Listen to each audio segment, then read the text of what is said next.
नमस्कार दोस्तों, study with पीके के यूट्यूब चैनल पे आपका स्वागत है।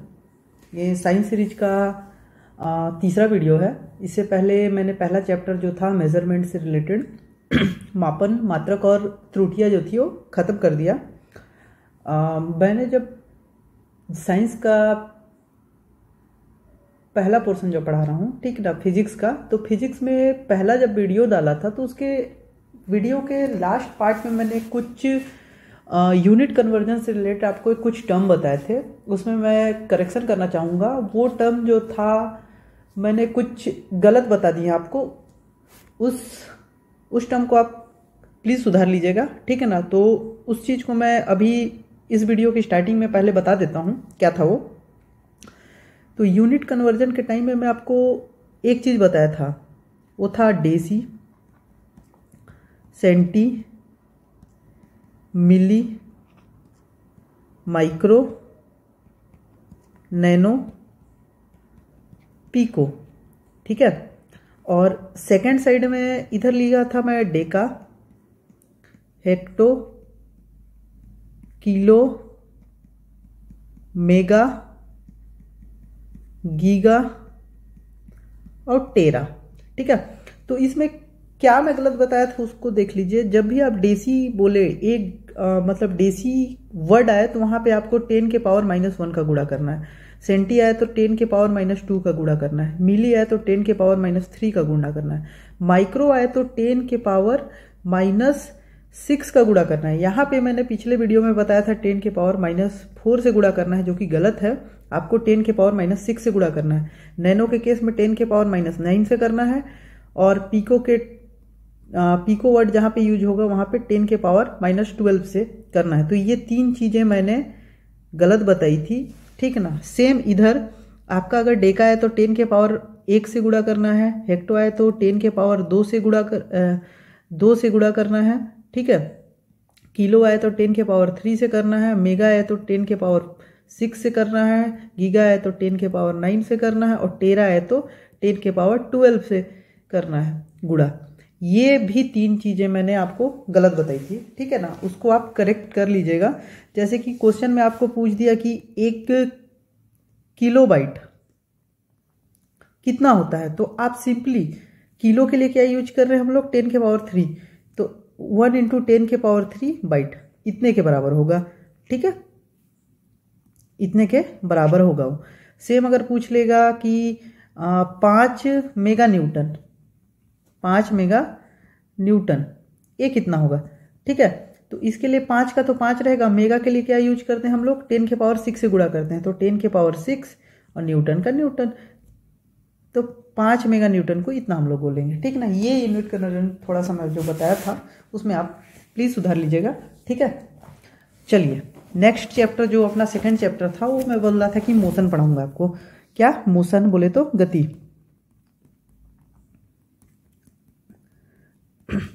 अब गति जब मैं पढ़ा रहा हूं आपको, तो गति में मैं आपको दो चीजें के बारे में पहले आपको बताना चाहूंगा कि एक गतिमान अवस्था क्या होता है और एक विराम अवस्था क्या होता है, ठीक ना। विरामावस्था भी बोलते हैं और विराम अवस्था भी बोल सकते हैं आपको। तो दो चीजें आप ध्यान से देखिए।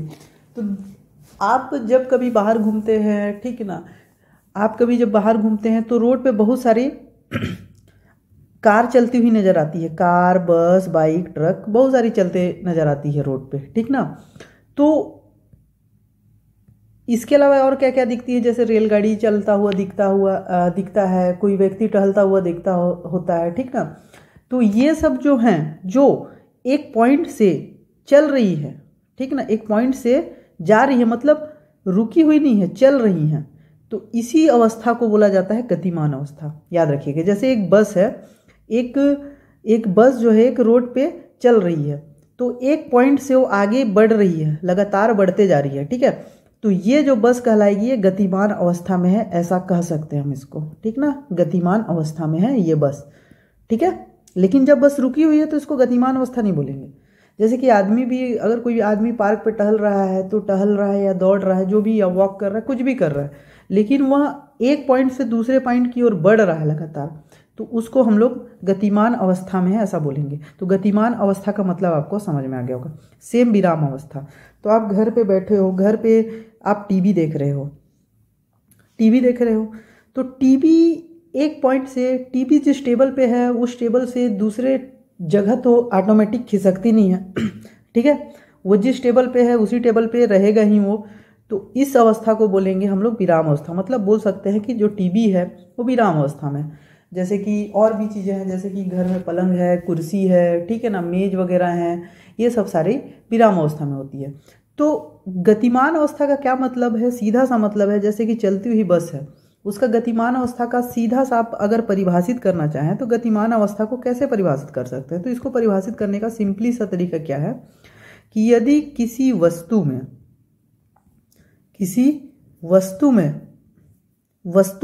नहीं, किसी वस्तु की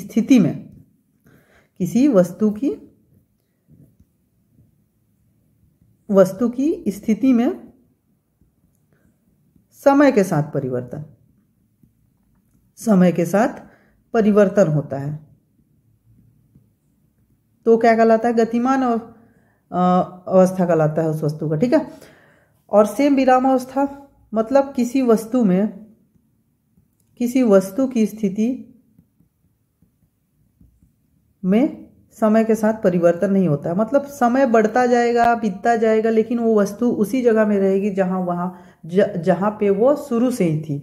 और गतिमान अवस्था के केस में क्या होगा? समय अगर बढ़ता जाता है जैसे जैसे, तो वो अपनी स्थिति भी परिवर्तित करती रहती। जैसे कि चलती हुई बस है, 8 बजे वो बस किसी एक पॉइंट पे थी और 9 बजे वो जाके दूसरे पॉइंट पे चलेगी। तो मतलब 1 घंटे के ड्यूरेशन में, 8 से 9 बजे के 1 घंटे के ड्यूरेशन में यह अपना पॉइंट इस जगह से इस जगह शिफ्ट कर ली, तो ये क्या कहलाएगा? गतिमान।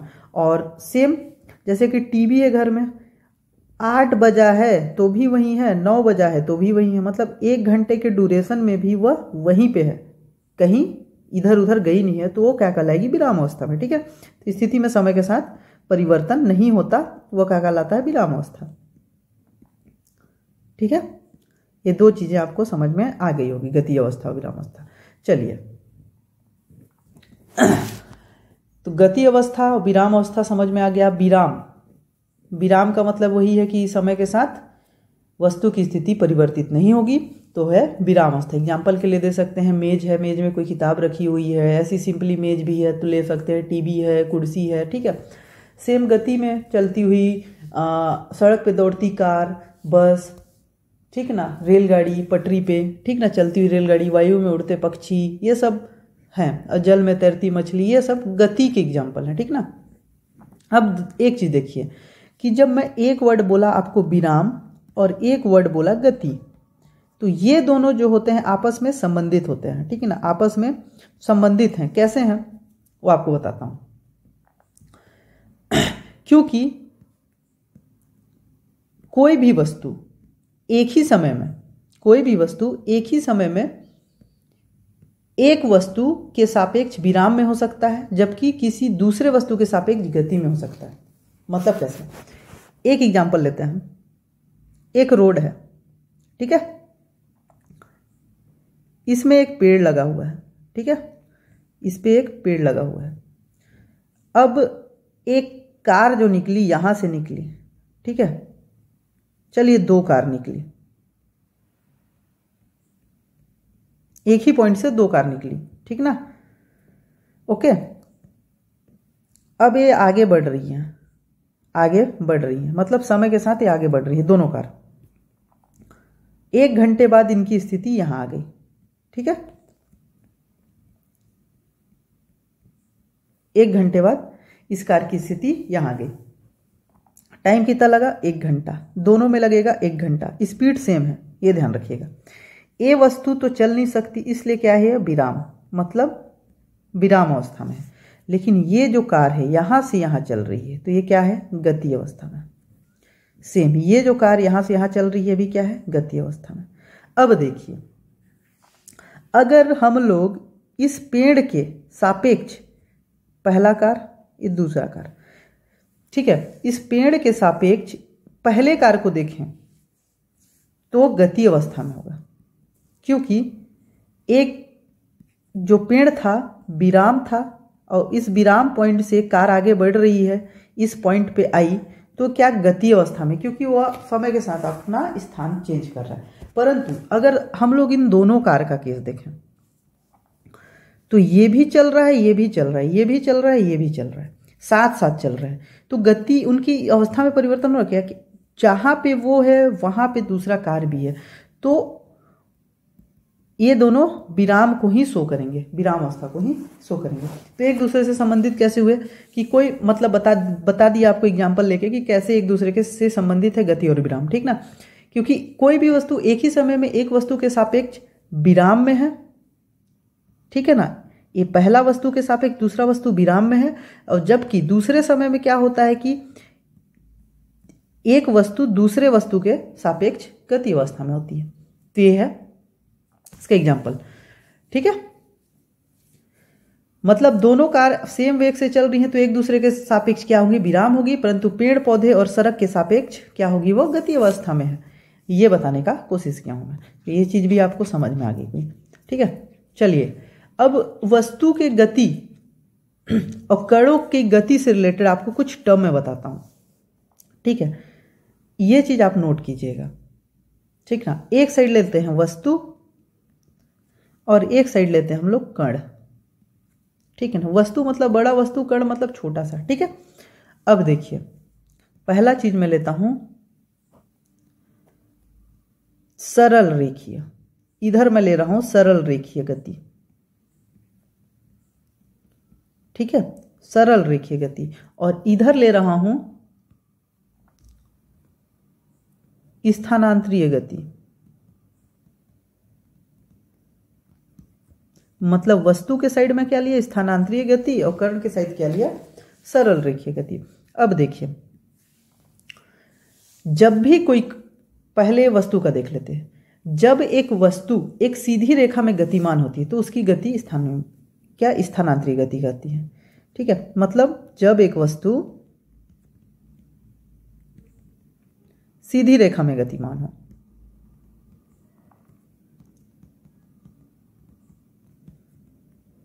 तब गति क्या कहलाएगी, स्थानांतरीय गति। तब वह क्या कहलाएगी, स्थानांतरीय गति। कहने का मतलब क्या है, एक वस्तु एक सीधी रेखा में आगे की ओर बढ़ रहा है तो इसकी गति को ही हम लोग स्थानांतरीय गति कहेंगे। इसकी गति मतलब क्या, जैसे कि यहाँ पे ये पॉइंट है 0 किलोमीटर, यहाँ पे ये 10 किलोमीटर चढ़ गया, ठीक है, और ये चला कितना, 1 घंटे में, तो इसकी गति क्या होगी, 10 किलोमीटर प्रति आवर, 1 घंटे में 10 किलोमीटर चल रही है, तो इसकी जो गति होगी ये स्थानांतरीय गति है। लेकिन यही केस अगर हम लोग कण के मामले में, तो हम लोग इसकी गति को सरल रेखीय गति कहेंगे। जब एक कण सीधी रेखा में गतिमान हो तब गति क्या होगी, सरल रेखीय गति। देखिए परिभाषा दोनों का सेम है, नाम अलग अलग है, क्योंकि यहाँ पे कण का बात किया है और यहाँ पे वस्तु का बात किया है। जब भी वस्तु का बात करें तो गति स्थानांतरीय गति, जब सीधी रेखा में गतिमान हो तो, और कण की बात करें तो सरल रेखीय गति, ठीक है। ये चीज याद रखिएगा। चलिए दूसरा परिभाषा ले लेते हैं हम लोग। वस्तु के केस में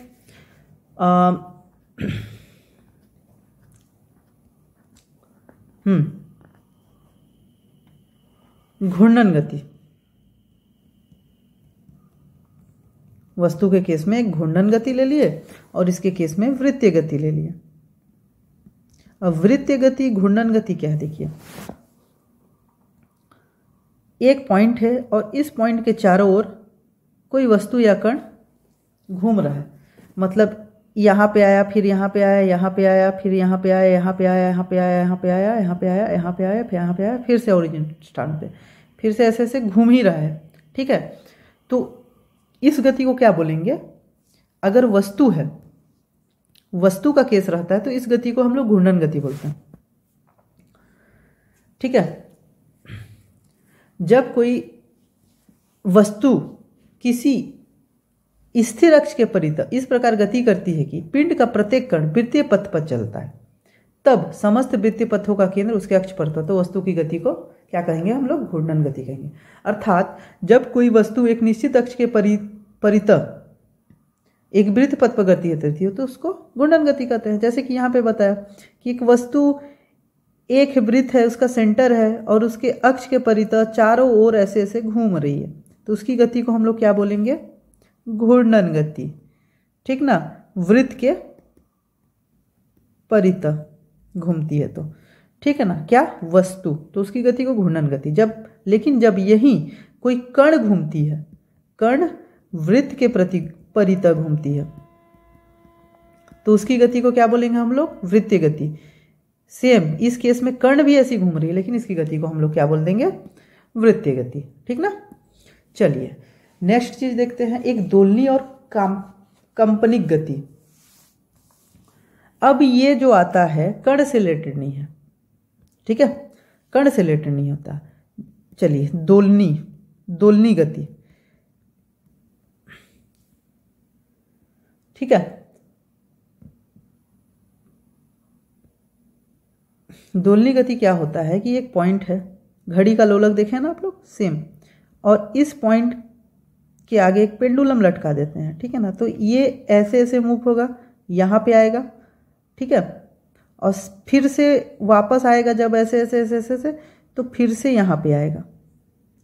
तो यहाँ से यहाँ तक, फिर यहाँ से यहाँ तक, यहाँ से यहाँ तक ऐसे घूमते रहेगा, क्योंकि ये एक पॉइंट पे लटका हुआ है। तो इस गति को हम लोग बोलेंगे दोलनी गति। लेकिन किसके केस में? सिर्फ वस्तु के केस में रहेगा। ये कण के केस में दोलनी गति जो रहता है कण के केस में नहीं रहता, ठीक है, ये नहीं रहेगा। तो दोलनी गति समझ में आ गया। अब एक चीज और आता है इसमें, कांपनिक गति। कांपनिक गति, तो कांपनिक गति का मतलब क्या होता है? ये है ये पॉइंट और ये पॉइंट जब दोलन कर रहे हैं, मतलब दोलनी गति का ही एग्जाम्पल ले लेते हैं। तो इस पॉइंट से इस पॉइंट की दूरी जब बहुत ही कम हो, तो इस प्रकार की जो दोलनी गति होती है उसे ही कांपनिक गति कहते हैं। जो बोल रहा हूं उसको ध्यान सुनिएगा। जब इस पॉइंट और इस पॉइंट के बीच की दूरी बहुत ही कम रहती है तो इस प्रकार की दोलनी गति को ही कांपनिक गति कहते हैं, ठीक है। और ये जो दूरी है इस पॉइंट से इस पॉइंट का, इसको बोलते हैं हम लोग विस्थापन, ठीक ना। विस्थापन जो हो रहा है, विस्थापन जो हो रहा है उसे हम बोलते हैं आयाम या मैग्नीट्यूड, ठीक है, ये चीज समझिएगा। तो जिसका आयाम बहुत कम हो, जिस दोलनी गति का आयाम बहुत कम हो, उसे वो बोलते हैं हम लोग कांपनिक गति। तो घड़ी का पेंडुलम, घड़ी की लोलक की गति दोलनी गति है कि कांपनिक गति? तो ये एग्जाम्पल याद रखिएगा क्योंकि ये क्वेश्चन में आते हैं, ठीक है ना। तो ये गति जो होती है कांपनिक गति, क्योंकि इसका आयाम बहुत ही कम रहता है, बहुत ही शॉर्ट ड्यूरेशन ही रहता है, बहुत ही कम, ठीक है ना, इसीलिए इसको बोलते हैं कांपनिक गति। तो इतना आपको समझ में आ गया होगा। अब चलिए और भी टाइप होते हैं, बताता हूँ। वो होता है 1 डायमेंशनल, 2 डायमेंशनल और 3 डायमेंशनल मोशन, मतलब एक विमीय, द्विविमीय और त्रिविमीय गति, ठीक है।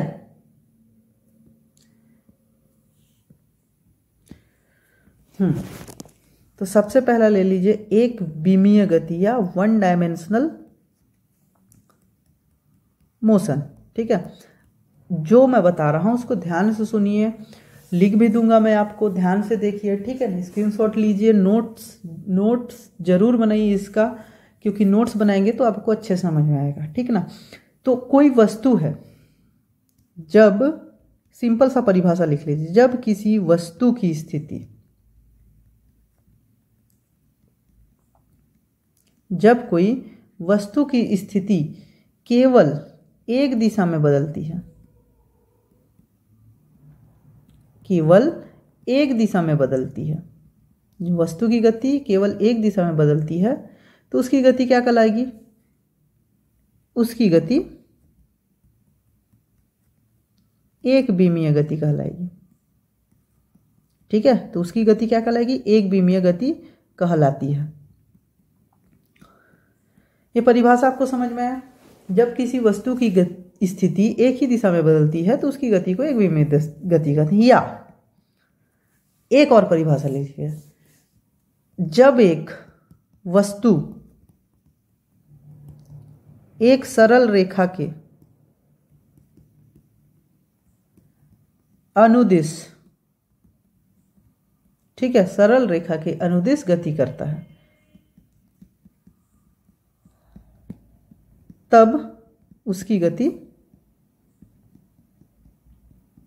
एक विमीय गति कहलाती है, वन डायमेंशनल मोशन कहलाता है।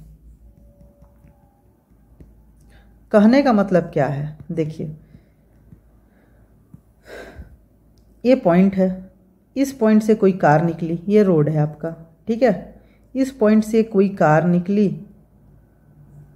सीधा ही बढ़ रहा है आगे, इधर उधर नहीं जा रहा है, सीधा ही बढ़ रहा है, एक ही दिशा में जा रहा है, एक ही दिशा के अनुदिश बदल रहा है, क्योंकि यहाँ पे एक ही दिशा की बात की तो एक ही दिशा में जा रहा है, यहाँ जाने के बाद वापस पीछे से नहीं आएंगे, ठीक है ना, एक ही दिशा में बदल रहा है, तो इसकी गति को एक विमीय गति कहेंगे। अब एक विमीय गति से एग्जाम्पल भी आते हैं कि निम्नलिखित में से कौन सा उदाहरण एक विमीय गति को दिखाता है। दो एग्जाम्पल आप याद रखिए। तो अभी जो पहला एग्जाम्पल बता दिया वो सड़क पर दौड़ती कार, एक डायमेंशनल, क्योंकि एक ही दिशा में आ रहा है। दूसरा, पिंड, कोई सा भी वस्तु या पिंड मुक्त रूप से, मतलब फ्री रूप से नीचे की ओर गिरता है,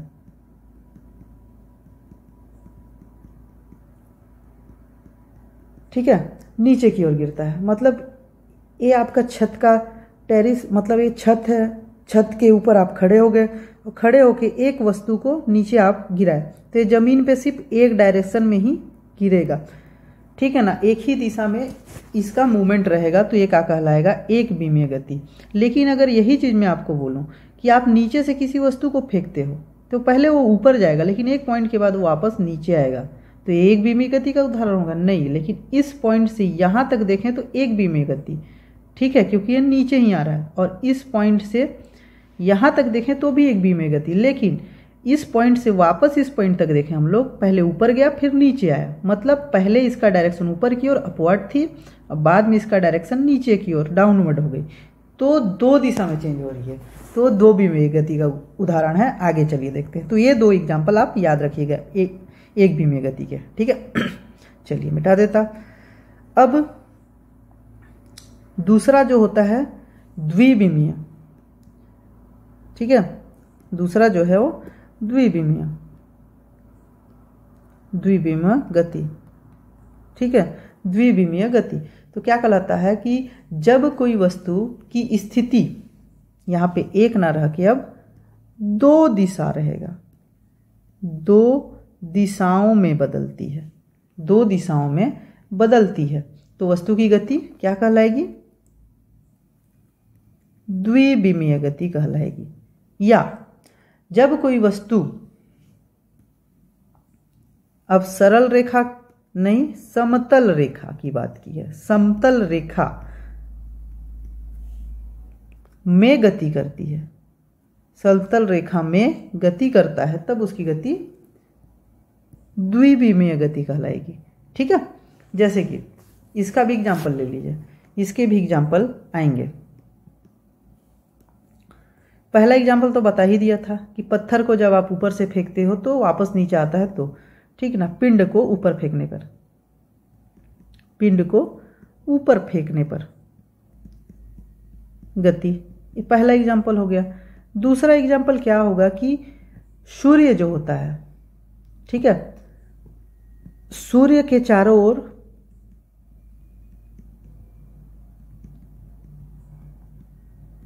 ग्रहों की गति, ये द्विविमीय गति है, याद रखिएगा।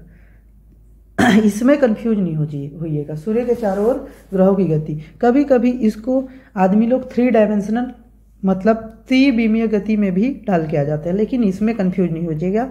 इसको आपको रट ले, रट ही लेना है। सूर्य के चारों ओर ग्रहों की गति को द्विविमीय गति कहते हैं। अब चलिए तीसरा जो टाइप होता है वो होता है त्रिविमीय गति। जब कोई वस्तु की स्थिति 3 दिशाओं में बदलती है, अब त्रिविमीय का आ गया तो 3 दिशाओं में बदलती है, तो उसकी गति त्रिविमीय गति कहलाती है।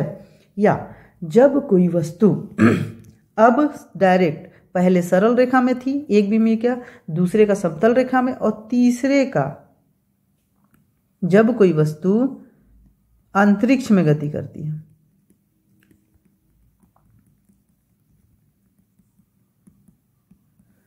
तब उसकी गति त्रिविमीय गति कहते हैं। अब देखिए यहाँ पे द्विविमीय गति का एग्जाम्पल क्या था? सूर्य के चारों ओर की गति, चारों ओर ग्रहों की गति।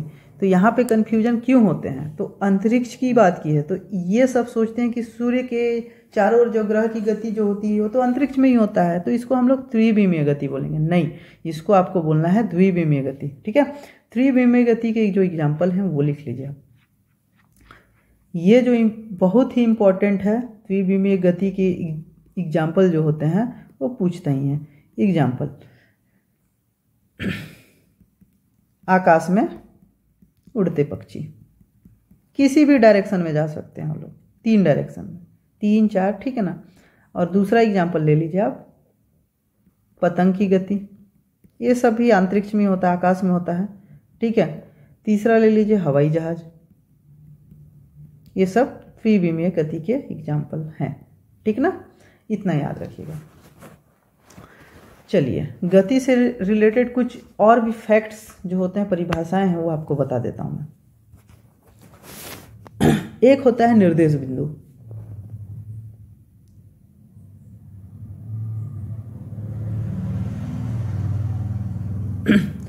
जिसको हम लोग बोलते हैं रेफरेंस पॉइंट, निर्देश बिंदु या रेफरेंस पॉइंट। ठीक है, अब क्या है, एक पेड़ का एग्जाम्पल दिया था, इस पेड़ के पास से एक कार निकली।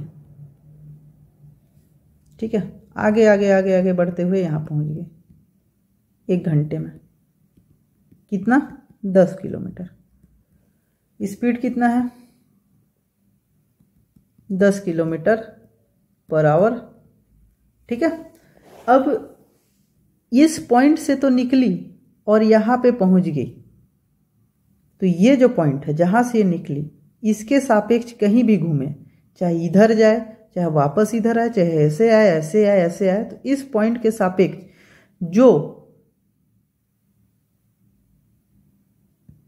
इस कार की स्थिति बदल रही है, जो इस कार की स्थिति बदल रही है, इसी को हम लोग बोलेंगे, इस पॉइंट को रेफरेंस पॉइंट बोलेंगे या फिर निर्देश बिंदु बोलेंगे। मतलब इसी पॉइंट से ही कार की स्थिति इधर उधर चेंज हो रही है और किसी भी वस्तु की स्थिति इधर उधर चेंज हो रही है, तो इसी को बोलेंगे हम लोग निर्देश बिंदु। याद रखिएगा। ठीक है, अब देखिए सेकंड चीज देखते हैं। एक चीज और ध्यान दीजिएगा कि इस बिंदु से कोई सा भी कार की स्थिति, अगर कोई सी भी वस्तु की स्थिति चेंज होती है तो वो वस्तु गति अवस्था में है। ठीक है, ये तो पता चल गया। अब मैं यहाँ पे एक स्थिति की बात की, स्थिति बोले तो पोजीशन, वो क्या होता है? ठीक है, तो ये आपका निर्देश बिंदु था, क्या था? एक पेड़ था। चलिए रेफरेंस पॉइंट बोल देते, निर्देश बिंदु बोल देते। निर्देश बिंदु, अब इस पॉइंट से कार निकली थी, यहाँ पहुँच गई, फिर वापस आई, कुछ यहाँ पहुँच गई मान लीजिए। ठीक है, ये आगे बढ़ी, मतलब कार तो है गति अवस्था में क्योंकि रेफरेंस पॉइंट से इसका स्थिति बदल रहा है। तो इस रेफरेंस पॉइंट से इसकी जो मतलब इस रेफरेंस पॉइंट से उस कण या उस वस्तु की जो दूरी रहेगी, उस वस्तु या इसकी जो दूरी रहेगी, ऐसे ले लीजिए। ठीक है, तो इसी को बोलेंगे हम लोग स्थिति, इसकी पोजीशन क्या है। ठीक ना, और यहाँ से जब हम लोग इस वस्तु तक एक लकीर खींचेंगे तो इस लकीर को हम लोग बोलेंगे स्थिति सदिश। दो चीज़ें याद रखिए, स्थिति क्या हुआ, इस रेफरेंस पॉइंट से इस वस्तु की तक की दूरी स्थिति, और इस रेफरेंस पॉइंट से इस वस्तु तक एक लकीर खींचे तो इसको बोलेंगे स्थिति सदिश या पोजीशन वेक्टर। ठीक है, चलिए अब दूरी क्या होता है। कोई गतिमान कण या वस्तु है, किसी मार्ग पर चल रहा है, तो उसके द्वारा चली गई मार्ग की कुल लंबाई को, वस्तु द्वारा चली गई मार्ग की कुल लंबाई को क्या बोलेंगे, वस्तु की दूरी बोलेंगे। जैसे कि यहां से एक कार चलना चालू हुआ, यहां पे जाके खत्म हुआ, इसके और इसके बीच की दूरी जो है, इसके जो पाथ की दूरी है, इसके जो मार्ग की दूरी है वो है 10 किलोमीटर। तो इसकी जो दूरी कहलाएगी 10 किलोमीटर ही इसकी दूरी होगी। मतलब जहां से वो स्टार्ट हुआ उसके ऑरिजिनेटिंग पॉइंट से जहां तक जाके वो रुकी, उस दूरी को ही हम लोग, मतलब उसके मार्ग की लंबाई को भी हम लोग दूरी बोलेंगे उसका। अब यहाँ पे कार ना रुक के ऐसे वापस आ गई, अब निकली तो इस पॉइंट से थी और उसकी स्थिति इस पॉइंट से है, तो इस पॉइंट और इस पॉइंट के बीच की दूरी को हम लोग दूरी नहीं बोलेंगे, याद रखिएगा। ये अगर 10 किलोमीटर यहाँ से यहाँ तक, ठीक है, यहाँ से यहाँ तक मान के चलिए 10 किलोमीटर है, सेम यहाँ से यहाँ तक चल के 10 किलोमीटर है, और यहाँ से यहाँ तक की दूरी भी 10 किलोमीटर है, तो इसकी दूरी क्या हो जाएगी, 10 प्लस 10 प्लस ये वाला 10, तो मतलब 10 प्लस 10 प्लस 10, 30 किलोमीटर इसकी दूरी हो जाएगी। मतलब उसके द्वारा चले गए मार्ग की कुल लंबाई को हम लोग दूरी बोलते हैं। अब एक चीज और आता है, विस्थापन। अब ध्यान दीजिएगा, आपको जब यूनिट मेजरमेंट वगैरह पढ़ा रहा था तो दूरी और विस्थापन का मैं सेम यूनिट भी बताया था, मीटर में होता है, सेम फॉर्मूला भी बताया था, लेकिन इसमें डिफरेंस क्या है देखिए। यहां से यहां तक की दूरी 10 मीटर है, मान के चलिए। एक कार यहां से निकली, ठीक है, यहां से निकलने के बाद यहां पे आके रुकी, तो यहां से लेके इस पाथ की पूरी लंबाई को हम लोग ब्लू कलर में दिखा देता, यहां से लेके इस पाथ की पूरी लंबाई को हम लोग बोले दूरी, लेकिन उसके ओरिजिनेटिंग पॉइंट से उसका डेस्टिनेशन पॉइंट की मिनिमम दूरी को, मिनिमम मतलब कम से कम की दूरी को ही हम लोग बोलेंगे विस्थापन, ये याद रखिए। तो यहां पे विस्थापन ये 10 किलोमीटर होगा और दूरी कितना था, 30 किलोमीटर का। तो दूरी विस्थापन में ये अंतर आप याद रख लीजिए कि दूरी किसको बोला और विस्थापन किसको बोला। ठीक है, पथ की लंबाई भी पता है, इस पॉइंट से इस पॉइंट तक जो गया है पथ की लंबाई, ठीक ना। अब दूरी मैं बता दिया, विस्थापन बता दिया। अब दूरी और विस्थापन में मैं कुछ डिफरेंस बताता हूं। दूरी और विस्थापन में डिफरेंस क्या है, चलिए एक साइड दूरी ले लीजिए, एक साइड विस्थापन ले लीजिए। डिफरेंस क्या है देखिए, तो दूरी गतिमान वस्तु का विस्थापन शून्य हो सकता है, परंतु तय की गई दूरी शून्य नहीं हो सकता। पहला, दूरी शून्य नहीं होगी कभी भी, लेकिन विस्थापन शून्य हो सकती है। विस्थापन शून्य हो सकती है कैसे, एक कार निकली, यहां गई, ठीक ना, पॉइंट ए से निकली, पॉइंट बी पे पहुंची, इसकी लंबाई 10 किलोमीटर, पॉइंट बी से पुनः पॉइंट ए पे आ गई। मतलब इसको नीचे दिखाने के लिए मैं दिखा दिया हूं, चलिए ब्लैक कलर में दिखा देते तब समझ आएगा। ये ए पॉइंट था, ये बी पॉइंट है। अब ये बी पॉइंट से वापस इधर ए पॉइंट पे पुनः आ गई, ठीक है, इस पॉइंट से बी पॉइंट से वापस पुनः बी आ गई। तो इसकी दूरी कितनी होगी, तो दूरी क्या बोला हूं, चले गए मार्ग की कुल लंबाई। तो इधर भी चला 10 किलोमीटर और वापस आने में भी 10 किलोमीटर चला, तो 10 प्लस 10, ये कितना हो गया, 20 किलोमीटर। तो कभी भी ये जीरो नहीं होगा, ठीक है। लेकिन अगर यही चीज मैं विस्थापन देखूं, तो इस पॉइंट से चली, ए पॉइंट से यहां पे गई और यहां पे वापस आ गई, तो वापस इसी पॉइंट पे आ गई, तो मिनिमम ओरिजिनेटिंग से उसका डेस्टिनेशन तक की दूरी कितनी हो जाएगी? यहाँ से तो 10 गई और फिर से 10 वापस आ गई उसी पॉइंट पे, तो 0 किलोमीटर, क्योंकि उसी पॉइंट पे अपने आ गई है, उसका कोई डिस्प्लेसमेंट ही नहीं हुआ है। जहाँ पे थी वो खड़ी, वहीं पे आके पुनः खड़ी हो गई, तो उसका कोई डिस्प्लेसमेंट ही नहीं हुआ, तो 0 हो सकता है। तो विस्थापन हमेशा, मतलब दूरी हमें कभी भी 0 नहीं होगी, लेकिन विस्थापन 0 हो सकती है। ठीक है, दूसरा पॉइंट देखते हैं। दूरी क्या होगी? हमेशा पॉजिटिव होगी, क्योंकि 0 के बाद वह पॉजिटिव ही जाएगी। लेकिन विस्थापन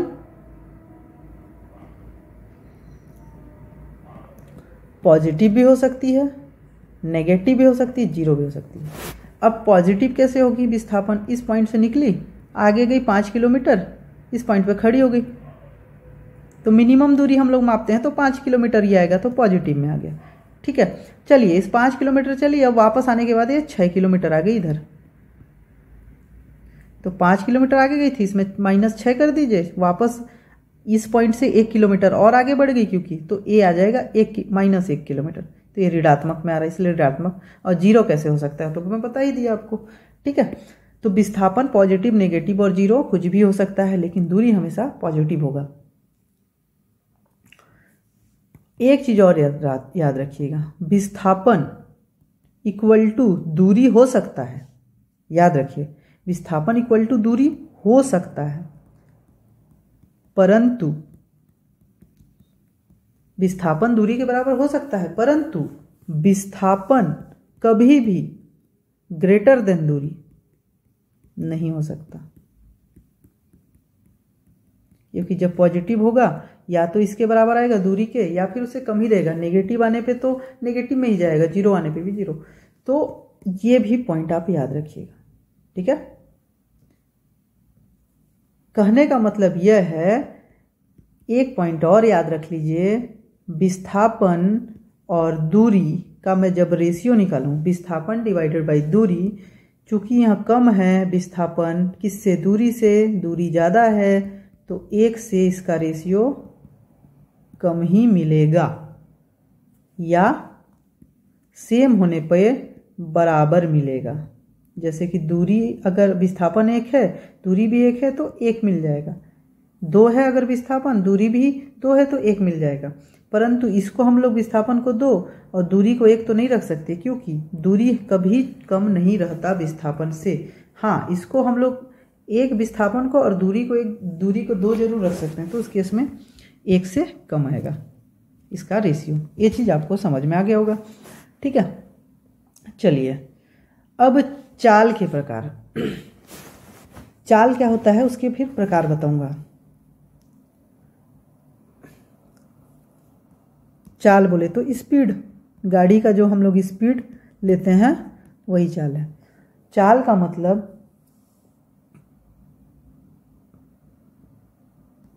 दूरी बटा समय,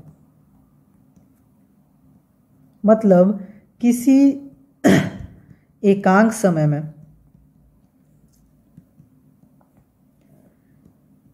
तय की गई दूरी को ही हम लोग चाल बोलते हैं। ठीक है, अब चाल पढ़ा ही दिया तो आपको एक और टर्म पढ़ा देता हूं, वेग। ये होता है वेलोसिटी। अब इसका यूनिट भी लिख लीजिए। चाल का यूनिट जो होता है वो क्या होगा? दूरी बटा समय, तो किलोमीटर पर आवर या मीटर प्रति सेकेंड। मीटर प्रति सेकेंड इसका यूनिट होता है, क्योंकि दूरी हम लोग मीटर में लेते, मेजरमेंट पढ़ा रहा था तो भी, और समय हम लोग सेकंड में लेते एसआई पद्धति में, तो इसका क्या हो जाएगा? मीटर पर सेकेंड। यूनिट मीटर बता सेकेंड या मीटर पर सेकेंड। अब वेग, चाल पढ़ाई दिया तो वेग भी पढ़ा देता हूँ, वेलोसिटी। तो विस्थापन, दूरी और विस्थापन में सिमिलरिटी और डिससिमिलरिटी बता ही दिया, तो दूरी के जगह में जस्ट विस्थापन आ गया और समय सेम रहेगा। तो ये हो गया, ये भी मीटर में रहता विस्थापन, समय सेकंड में रहता, तो इसको वेग बोलते, विस्थापन बटा समय को। एकांक समय अंतराल, एकांक समय में तय की गई विस्थापन को क्या बोलेंगे हम लोग? वेलोसिटी। यहाँ पे दूरी का बात किया था, यहाँ पे विस्थापन का बात हो गया, सेम है। और इसका यूनिट भी क्या रहेगा, क्योंकि विस्थापन का मीटर रहता है, समय का सेकंड, तो मीटर बटे सेकंड, इसका भी यूनिट सेम रहता है। अब देखिए चाल और वेग दोनों की यूनिट समान रहती है, दूरी और विस्थापन का भी यूनिट सेम रहता है, दूरी का भी मीटर रहता है, विस्थापन का भी मीटर रहता है। ये दोनों इसमें मीटर में ही इसका यूनिट दोनों का रहता है, इतना सिमिलरिटी है। ठीक है, अब चाल पढ़ा दिए तो चाल के प्रकार, ठीक है, चाल के प्रकार बता देता हूँ, फिर उसके बाद वेग के प्रकार बता दूंगा। ठीक है, फिर एक्सेलरेशन एक टर्म आता है, फिर एक्सेलरेशन के भी टाइप होते हैं, फिर एक समान और असमान गति होता है, फिर ग्राफिकल रिप्रेजेंटेशन भी आपको पढ़ाऊंगा, फिर इक्वेशन गति के समीकरण पढ़ाऊंगा। फिर इसके बाद आपको एक चीज़ और पढ़ाऊंगा, वो है प्रोजेक्शन मोशन या प्रक्षेप्य गति और उसके फॉर्मूले। ठीक है, और उसके बाद एक चीज़ आएगा वृत्तीय गति। ठीक ना, वृत्तीय गति से कुछ टर्म होते हैं जैसे आवर्तकाल, आवृत्ति, एंगुलर डिस्प्लेसमेंट जिसको कोणीय विस्थापन बोलते हैं, कोणीय वेग या एंगुलर वेलोसिटी, कोणीय त्वरण, एंगुलर एक्सेलरेशन, अभिकेंद्रीय त्वरण, सेंट्रीपिटल एक्सेलरेशन, इतना चीज़ पढ़ाऊंगा। उसके बाद ये वाला भी चैप्टर खत्म, फिर नेक्स्ट चैप्टर में बल तथा गति के नियम पढ़ूंगा। तब तक के लिए धन्यवाद। नेक्स्ट वीडियो में मैं बताऊंगा आपको, सबसे पहला जो टॉपिक रहेगा वो चाल के प्रकार, फिर वेग के प्रकार, उसके बाद नेक्स्ट चीज़ स्टार्ट करूंगा। और जब सेकंड चैप्टर खत्म हो जाएगा उसके बाद मैं आपको क्वेश्चन भी कराऊंगा, उसके लिए एक सेपरेट वीडियो बनाऊंगा। ठीक है, मेजरमेंट और यूनिट का रहेगा, और साथ में जो सेकंड चैप्टर पढ़ा रहा हूँ उससे रिलेटेड रहेगा। हो सके तो थर्ड चैप्टर के बाद ही उसको कराऊंगा, क्योंकि थर्ड चैप्टर में भी आपके गति के नियम वगैरह हैं, लॉ ऑफ मोशन और फोर्सेस मतलब बल वगैरह हैं। ठीक है, उसके बाद ही कराऊंगा। मिलते हैं नेक्स्ट वीडियो में, तब तक के लिए धन्यवाद।